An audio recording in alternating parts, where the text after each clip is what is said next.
Selamat pagi Bapak Ibu Saudara sekalian. Selamat datang dalam acara Sarapan Sabda bersama saya Pak Saparman. Saya sudah kembali di Jogja. Sudah di Jogja sekarang. Terima kasih atas ucapan dan doa harapan untuk keluarga kami. Renungan kita pada pagi hari ini atau sarapan kita pada pagi hari ini diambil dari Filipi 1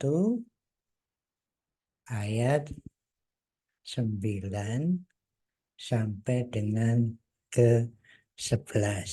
Ini syafaat hamba Tuhan, syafaat Rasul Paulus.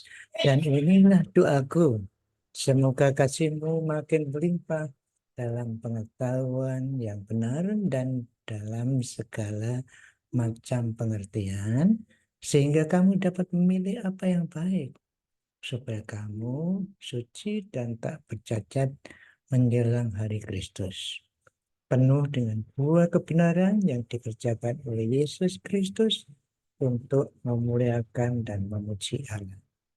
Nah, Bapak Ibu Saudara sekalian, isi doa Paulus jelas kemarin kita renungkan bahwa yang didoakan adalah hal-hal,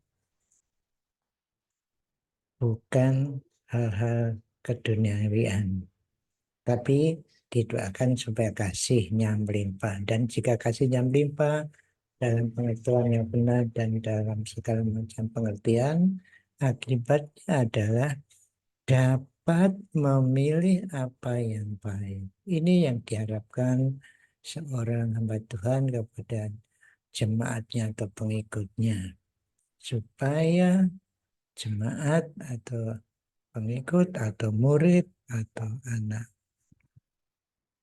rohani supaya bisa membedakan, memilih yang baik, membedakan mana baik, mana jahat, karena kasihnya melimpah dalam kebenaran, pengetahuan yang benar, yaitu firman Tuhan, dan segala macam pengertian, yaitu pemahaman untuk menentukan atau memisahkan atau memilih, yaitu makanya kemudian akibatnya bisa memilih apa yang baik, supaya suci katanya di sini, nah, suci dan tak bercacat menjelang hari Kristus. Nah, Rasul Paulus waktu itu mungkin punya pikiran bahwa kedatangan Yesus itu dekat sekali, sehingga mempersiapkan dirinya dan juga jemaatnya Filipi supaya hidup dalam kesucian, membedakan apa yang baik, memilih apa yang baik, karena sudah bisa membedakan, memilih apa yang baik supaya suci menjelang hari Kristus. Nah, ini karena pengertian menjelang hari Kristus begitu dekat, maka diharapkan kita hidup bisa memilih yang baik, dan supaya kita menjadi suci, tak bercacat di hadapan Kristus menjelang hari Kristus. Kristus kembali menjemput kita, kita dalam keadaan suci. Memang kita tidak tahu kapan Yesus menjemput kita dalam hal menjemput, betul-betul menjemput. Yesus datang di awan-awan dan menjemput kita, sehingga kita bersama-sama dengan Dia selama-lamanya, dan selama-lamanya kita tidak tahu waktu itu. Tapi selama kita hidup dalam dunia ini, kita diharapkan proses untuk menuju kesucian, tidak bercacat. Nah, itu isi doa Paulus. Isi doa hamba Tuhan itu mendoakan jemaatnya supaya penuh pengetahuan yang benar, yaitu pengetahuan akan firman Tuhan, dapat menerapkan sehingga hidupnya suci dalam arti pengalaman hidup suci, hidup memilih yang baik, sehingga dari sudut pandang Tuhan tidak bercacat. Nah, ini suatu proses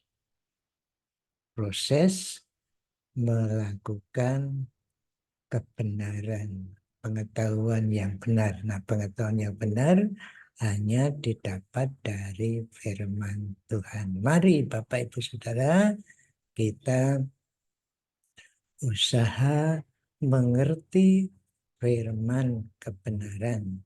Tentu saja caranya yang membaca firman Tuhan, merenungkan, mendengarkan khotbah, membaca renungan, bermacam-macam cara. Bersekutu dengan saudara seiman, supaya kita dalam proses hidup suci. Sehingga pada waktu kita bertemu dengan Kristus Yesus, kita suci dan tak bercacat. Memang pada waktu kita meninggal, itu kesucian sampai di sana selesai. Artinya kalau sekarang proses, begitu meninggal selesai. Nah, diharapkan kita hidup dalam kesucian dalam arti mengalami hidup suci, bukan suci secara kedudukan atau posisi di hadapan Tuhan. Semua orang percaya itu disebut suci, artinya dikhususkan untuk Allah. Jadi hidup kita untuk Allah ini, mari kita berproses mengalami kesucian dengan cara tadi yang memilih yang baik. Bagaimana bisa memilih? Kalau kita mengenal atau mengetahui pengetahuan yang benar, yaitu firman Tuhan, dan akibatnya bisa membedakan memilih yang baik. Ya, kembali lagi penerapan kita, baca firman, merenungkan, mungkin dengar kesaksian-kesaksian, tapi diterapkan, memilih mana yang cocok dengan firman Tuhan, lalu kita melakukan, mengucapkannya, dan juga memikirkannya. Terima kasih Tuhan Yesus, Engkau mengingatkan kami supaya kami mengenal pengetahuan, memperoleh pengetahuan yang benar, yaitu firman-Mu, dan mampu menerapkan dalam kehidupan kami, dalam proses kami hidup suci di dalam Kristus. Terima kasih Tuhan, tolonglah ya Allah Roh Kudus, hari ini kami bisa menerapkan kebenaran firman. Dalam nama Tuhan Yesus kami berdoa. Amin. Selamat berkarya Bapak Ibu Saudara sekalian. Selamat beraktivitas. Tuhan Yesus memberkati Bapak Ibu Saudara dan saya. Amin.